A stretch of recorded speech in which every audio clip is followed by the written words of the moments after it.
राहुल गांधी प्रियंका गांधी, राहुल गांधी प्रियंका गांधी।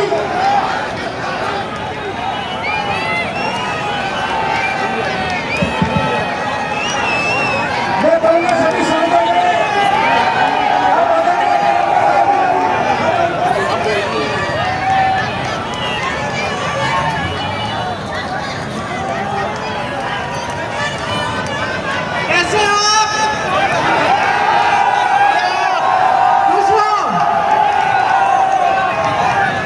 भाषण सुनना है। देखो, लंबा भाषण नहीं दूंगी क्योंकि भाई है, भाई बोलेंगे। सीधी सी एक बात है, आपकी आज की परिस्थितियां क्या है और क्या आप देश की राजनीति को गहराई में समझ पा रहे हैं या नहीं समझ पा रहे हैं।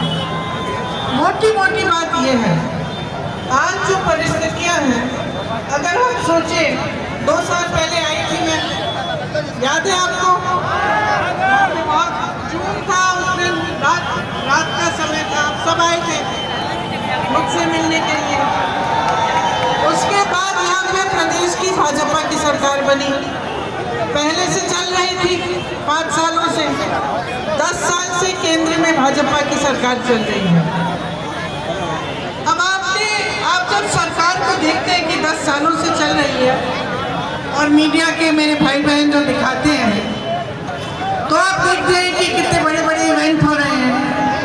G20 हुआ कि नहीं हुआ? सबने कहा देश का मान सम्मान बढ़ रहा है इससे, और तरह तरह के इवेंट होते रहते हैं जिससे कहते हैं कि देश का मान सम्मान जुड़ रहा है और बन रहा है। ठीक है, हम भी देशवासी हैं, हम भी खुश होते हैं जब भी ऐसा कुछ होता है। लेकिन मैं पूछना चाहती हूँ, क्या देश का मान सम्मान, यहाँ जो खड़े नौजवान बच्चे हैं, जो हमारे पुलिस वाले यहाँ तैनात हैं, जो स्टूडेंट्स हैं, इनसे नहीं जुड़ा है? क्या देश का मान सम्मान आपकी महत्वाकांक्षाओं से, आपकी उम्मीदों से नहीं जुड़ा है? आपको रोजगार नहीं मिलना चाहिए? जब आपका मान सम्मान बढ़ेगा तभी देश का मान सम्मान बढ़ेगा। आप चाहे अग्निवीर को देखिए, इतने सारे बच्चे गांव-गांव में यूपी में वर्जिश करते हैं, तैयारी करते हैं सेना के लिए। जब एक जमाने में एक ऐसी सरकार थी जो आपकी महत्वाकांक्षाओं को, आपकी आशाओं को, आपकी उम्मीदों को आगे बढ़ाती थी, तब आपको सेना के जरिए रोजगार मिलता था। आज क्या हुआ है?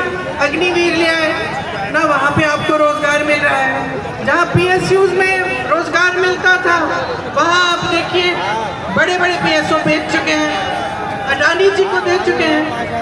तो जो गरीब तबका है, जो आम जनता है, उसका क्या फायदा हो रहा है? गहराई में ये सवाल आप समझो और पूछो। देखो, नौजवानों के लिए रोजगार नहीं है। किसान तब भी सड़क पे बैठा था, आज भी सड़क पे बैठा है। गन्ने का जो खरीद का दाम है, वो पिछले 8 सालों में 55 रुपए बढ़ा है, बस 55 रुपए। और आप बताओ, आप जब दुकान जाते हो सब्जी खरीदने, फल खरीदने, बनाना है घर पे, क्या होता है? आपको मिलता है? दाम कितने महंगे हो गए हैं, चाहे सरसों का तेल हो, चाहे गैस हो, चाहे सब्जी, टमाटर, आलू, कुछ भी हो। लेकिन जब आपकी बारी आती है तो आपका फायदा नहीं होता। चुनाव आने लगता है तो आपके लिए कह देते हैं लोग, एक बोरा राशन ले लो। तो जब तक आप गहराई में ये बात समझेंगे नहीं कि सरकार का कर्तव्य आपके लिए काम करने का कर्तव्य है, आपको रोजगार दिलवाने का, आपको मजबूत बनाने का, आपको शिक्षा के मौके दिलवाने का, जब तक आप इस बात को समझेंगे नहीं, तब तक बदलाव नहीं आएगा। तो मैं सिर्फ आपसे ही कहना चाहती हूँ कि अपनी भलाई देखो, अपने जीवन में आपका क्या अनुभव है उसको समझो और गहराई से समझो कि आज की राजनीति आपको गुमराह कर रही है। भैया बोलेंगे, ज्यादा लंबा नहीं बोलना चाहती मैं।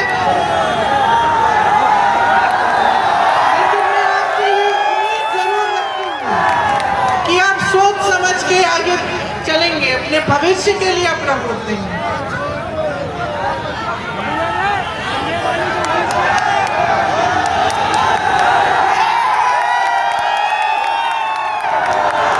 नमस्कार, आप सबका बहुत बहुत धन्यवाद।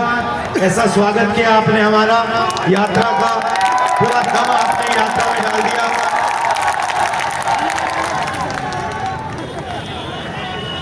एक साल पहले हमने यात्रा शुरू की कन्याकुमारी से कश्मीर तक, क्योंकि देश में बीजेपी के लोग एक धर्म को दूसरे धर्म से लड़ाने का काम कर रहे हैं और लोगों को धमकाने का, डराने का काम कर रहे हैं, नफरत फैलाने का काम कर रहे हैं।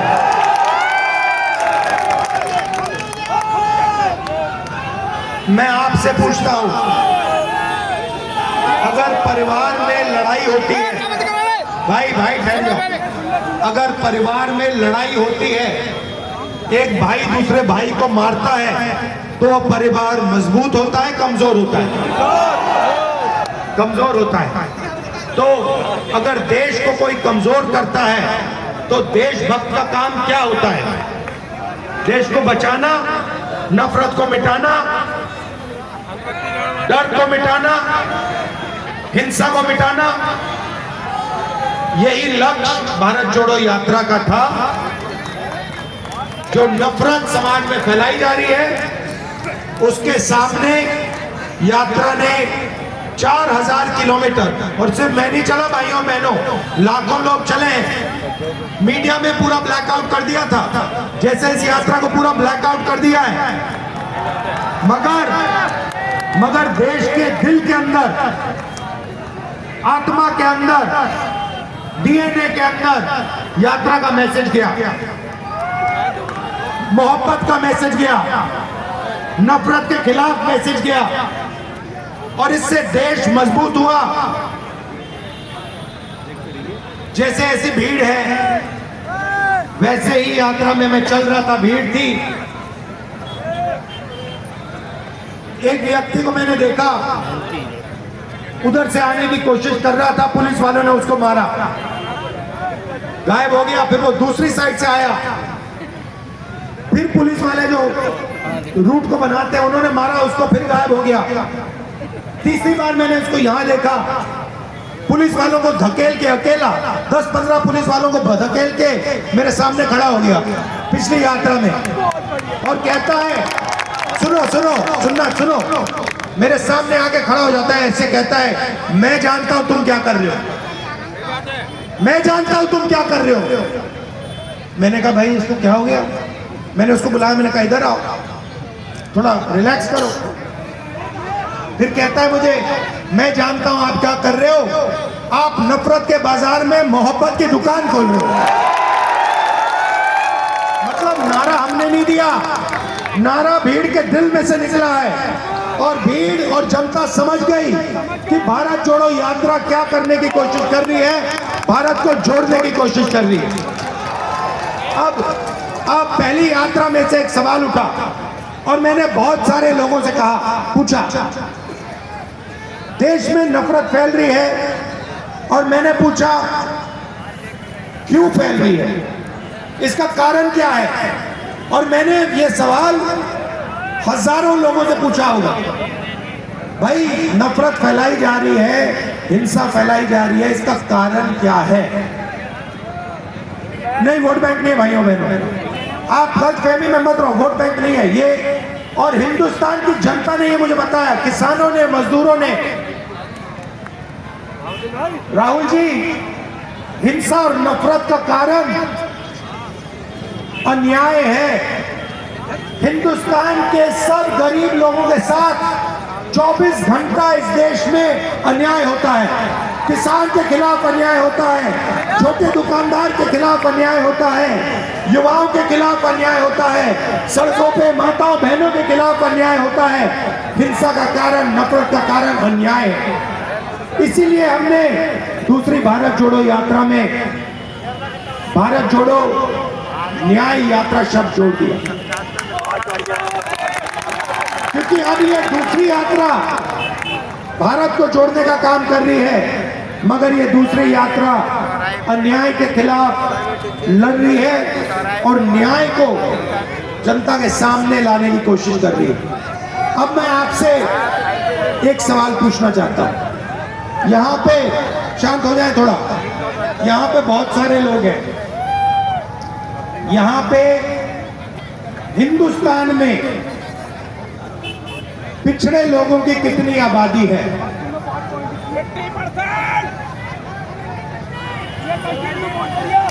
कितनी आबादी है? कितनी है? पिछड़ों की 50% आबादी है। ठीक है, ठीक है। दलितों की कितनी आबादी है? 5% नहीं भाई, 15%। सब माइनॉरिटी को मिला दो, सिख, मुसलमान, क्रिश्चियन, जैन, सबको मिला दो।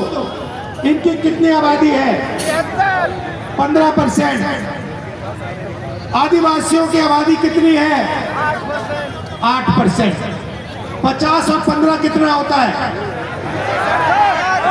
65 और 15 कितना होता है? 80 और 8 कितना होता है? 88 ना? ठीक है, तो इन सबको मिलाओ तो 88% इनकी आबादी है, तकरीबन 90%। ठीक है, अब मैं आपसे पूछना चाहता हूं, हिंदुस्तान के सबसे 200 बड़ी कंपनियों के मालिकों की लिस्ट निकालो। ठीक है, उनमें से 90% के कितने मालिक बताओ? कितने? एक भी नहीं। छोड़ो, शायद आप लोग 90% लोग कहते हैं भैया हम हिंदुस्तान की सबसे बड़ी कंपनियों के मालिक नहीं बनना चाहते। तो फिर मैं आपसे पूछूंगा, ठीक है, मालिक नहीं बनना चाहते, मालिक बनने का दम नहीं है, तो फिर मैनेजमेंट में आपके लोग कितने हैं? जीरो। तो प्राइवेट कंपनियों, सबसे बड़ी प्राइवेट कंपनियों में आपका एक आदमी मालिक नहीं, आपकी सीनियर मैनेजमेंट में एक बंदा नहीं। ठीक है, अब आप कहो, पता नहीं, शायद कहो कि भैया 90% को प्राइवेट कंपनी में नहीं, कुछ नहीं चाहिए। ठीक है, फिर मैं आपसे पूछता हूँ, ये मीडिया वाले भी घूम रहे हैं, मीडिया वाली कंपनी जो है सबसे बड़ी कंपनियां हैं, इनमें से 90% के मालिक कितने? कितने? जीरो। ठीक है, बड़े बड़े रिपोर्टर के नाम देखो, ये सब के नाम लिस्ट निकालो, इसमें से 90% के कितने? कितने? जीरो। ठीक है, आप कहोगे भैया हमें हिंदुस्तान की सबसे बड़ी कंपनियों में भागीदारी नहीं चाहिए, हमें मीडिया में भी भागीदारी नहीं चाहिए। मैं कहता हूं गलत है, मगर शायद आप लोगों के दिल में यही है। तो फिर मैं आपसे पूछूंगा भैया प्राइवेट अस्पतालों की लिस्ट निकालो, डॉक्टरों की लिस्ट निकालो, इसमें आपके कितने लोग? कितने लोग? जीरो। फिर मैं कहूंगा भैया पता नहीं क्या हो गया, 90% ना प्राइवेट अस्पताल चलाना चाहता है, ना कंपनियों में भागीदारी चाहता है, ना मीडिया में चाहता है। फिर मैं कहूंगा ठीक है भैया, चलो आईएएस में आपके कितने? हिंदुस्तान के बजट को 90 लोग चलाते हैं। ठीक है, अलंकार वो यूपी वाली लिस्ट निकालो, यूपी वाली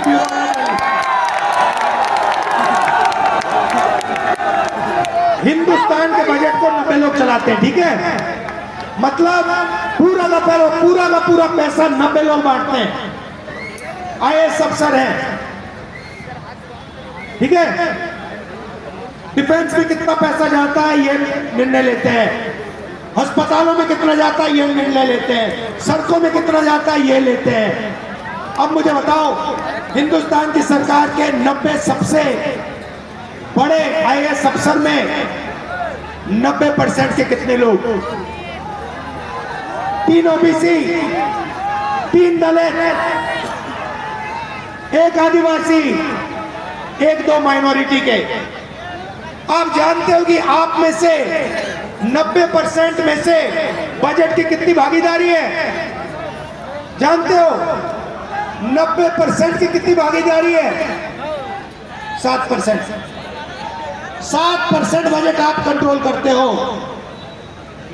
अब ये देखो, यूपी की बात करता हूं, मैं आंकड़े निकालता हूं। यूपी के बजट को सुनो, यूपी के बजट को 90%, यूपी की 90% आबादी यूपी के बजट को 62 अफसर कंट्रोल करते हैं, ठीक है? 62। अब मैं आपसे पूछता हूं, इन अफसरों में से 62 अफसरों में से 90% से कितने यूपी में? बताओ।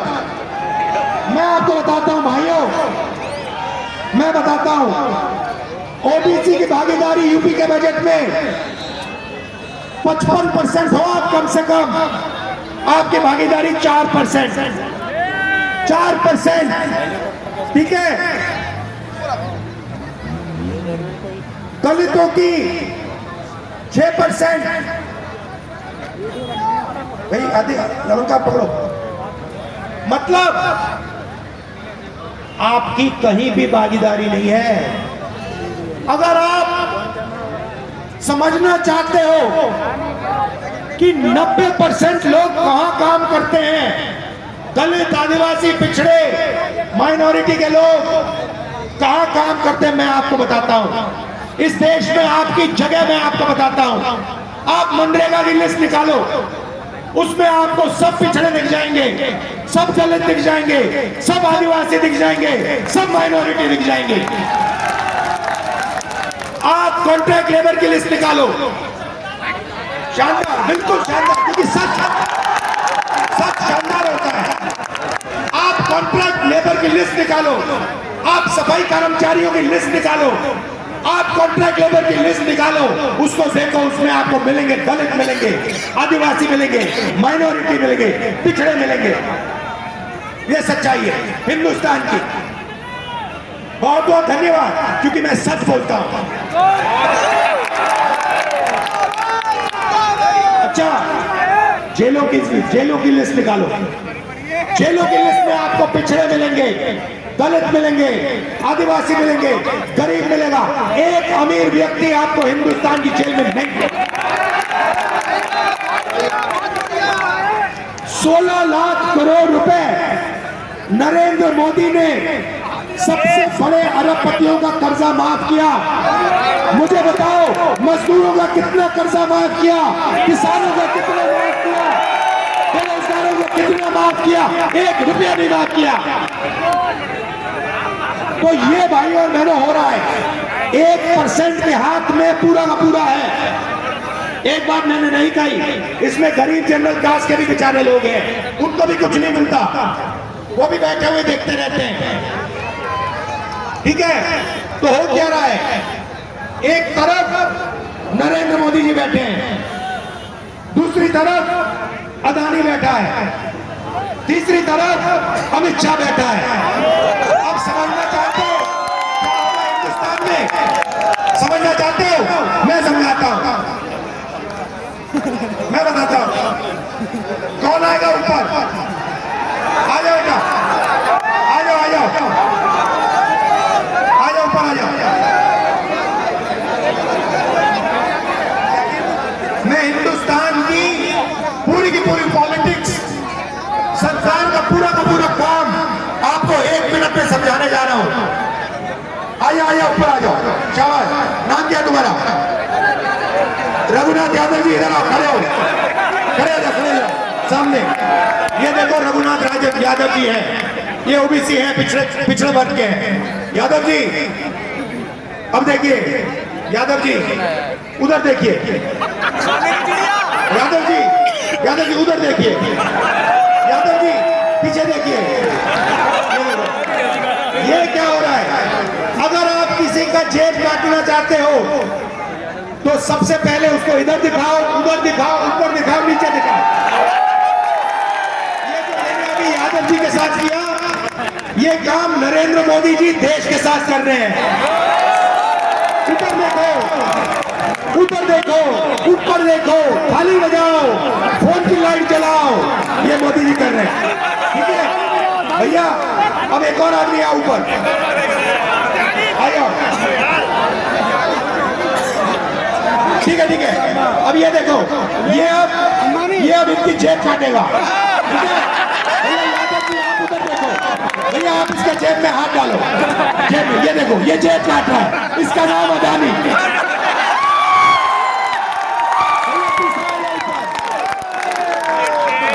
अच्छा भैया, इसको एक डंडा दो,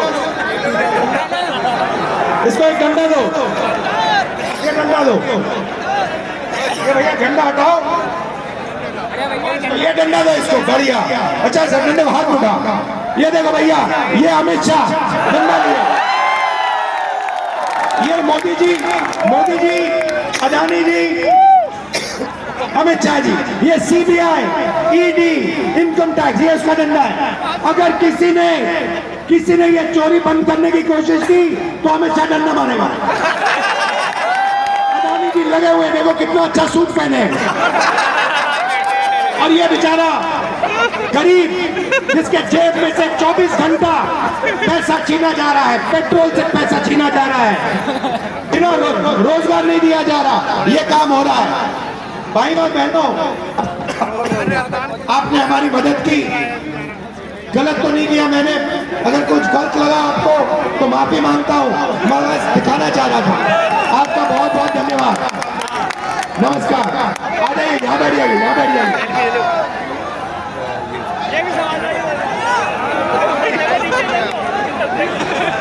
उधर देखो भाई,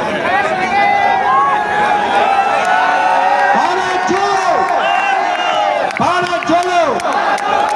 धन्यवाद भैया, बहुत अच्छा लगा आपसे मिलकर, जय जवाहर। वो देने का आपको भैया, हाँ शाबाश।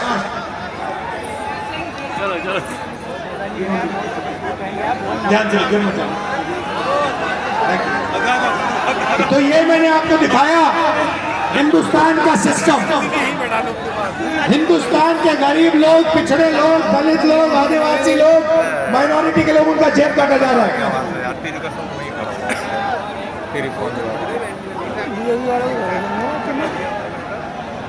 जेब काटा जा रहा है। अब देखो, आखिरी बात आपसे कहना चाहता हूं, यहाँ पे ये जो पुलिस वाले बैठे हैं, सबसे पहले मैं आपका धन्यवाद करना चाहता हूं, आपने आज धक्के खाए, और जो आपको धक्के लगे उसके लिए मैं माफी मांगता हूं। मगर ये जो है पुलिस वाले, भैया धकेलो मत भाई, दम जाएंगे। ये जो पुलिस वाले हैं, ये पुलिस में जब जाते हैं तो ये देश सेवा करने के लिए जाते हैं, सही, ये देश सेवा करने के लिए जाते हैं। ऐसे ही लाखों लोग सुबह उठ के 5 बजे सुबह रनिंग करते हैं, पुशअप करते हैं, पुलअप करते हैं सेना में जाने के लिए। जो इनके देश में, इनके दिल में भावना है देशभक्ति की, वही भावना सेना में होती है, वही भावना लाखों युवा सुबह उठ के रनिंग करते हैं आर्मी में जाने के लिए, सही। अब देखिए उनके साथ क्या किया गया, अभी पेपर आउट भी बोलूंगा। ये लाखों लोग सुबह उठते हैं, सेना में जाने की कोशिश करते हैं। अब नरेंद्र मोदी जी नई योजना लाए हैं, अग्निवीर। अग्निवीर कहती है कि हिंदुस्तान में 2 तरीके के शहीद होंगे। एक होगा जनरल रेगुलर आर्मी वाला, अगर वो शहीद होगा उसे शहीद का दर्जा मिलेगा, और दूसरा होगा अग्निवीर, अगर वो शहीद होगा उसे कोई शहीद का दर्ज नहीं मिलेगा, उसको उसकी लाश को वापस घर भेज दिया जाएगा, उसे ना कोई, उसके परिवार को ना कोई पेंशन मिलेगी, ना कोई मदद मिलेगी, और उसको शहीद का दर्जा नहीं मिलेगा। भाई और बहनों, ये शर्म की बात है, लाखों लोग हिंदुस्तान में आर्मी में जाकर देश सेवा करते थे, उनको इज्जत मिलती थी, उनको पेंशन मिलती थी, उनको कैंटीन मिलती थी और उनको शहीद का दर्जा मिलता था। अब बीजेपी ने ये छीन लिया। 4 में से 3 युवाओं को वो वापस भेजेंगे और आप देख लेना, लिख के ले लो, वो जो वापस आएंगे ना, वो सारे के सारे जो अग्निवीर निकाले जाएंगे वो सारे के सारे गरीब होंगे, उनमें से एक अमीर बंदा नहीं निकाला जाएगा। एग्जाम के बाद आप जानते हो ये नया धंधा चला है, आपसे एग्जाम कराते हैं, आप पढ़ाई करते हो, आप अपना पैसा निकाल के प्राइवेट कॉलेज यूनिवर्सिटी में ट्यूशन सेंटर में डालते हो, उसके बाद सुबह उठते हो, एग्जाम करने जाते हो, वहां पे एग्जाम में आपको किसी और का मोबाइल फोन दिखता है, उस पे पूरा का पूरा क्वेश्चन पेपर दिखाई दे जाएगा।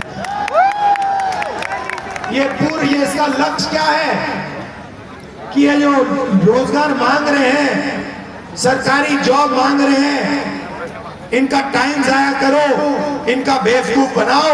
भाई और बहनों, ये काम सरकार ही करा रही है, ये काम पेपर लीक का काम यही लोग करा रहे हैं जो आपको रोजगार नहीं देना चाहते।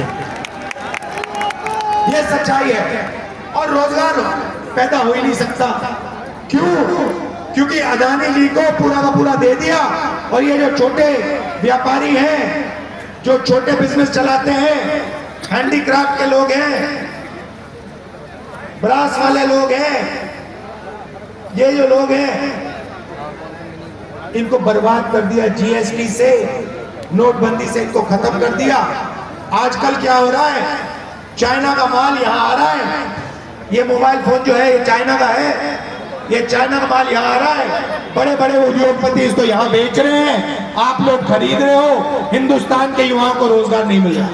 ये मोबाइल फोन पे मुझे ये देखो,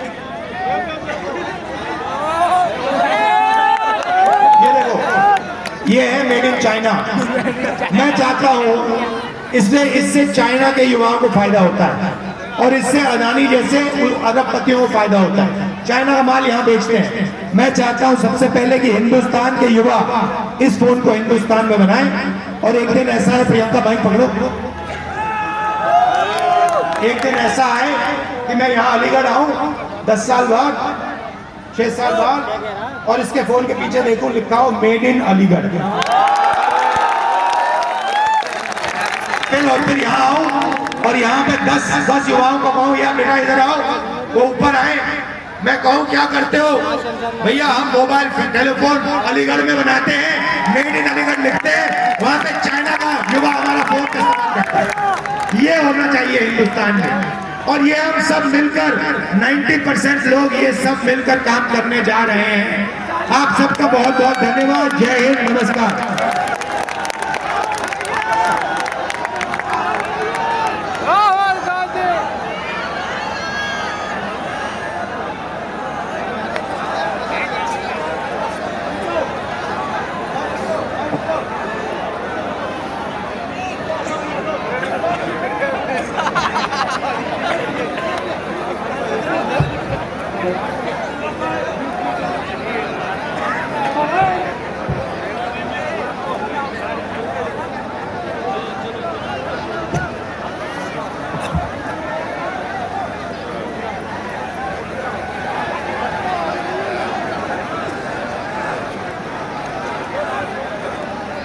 जोड़ो जोड़ो जोड़ो जोड़ो।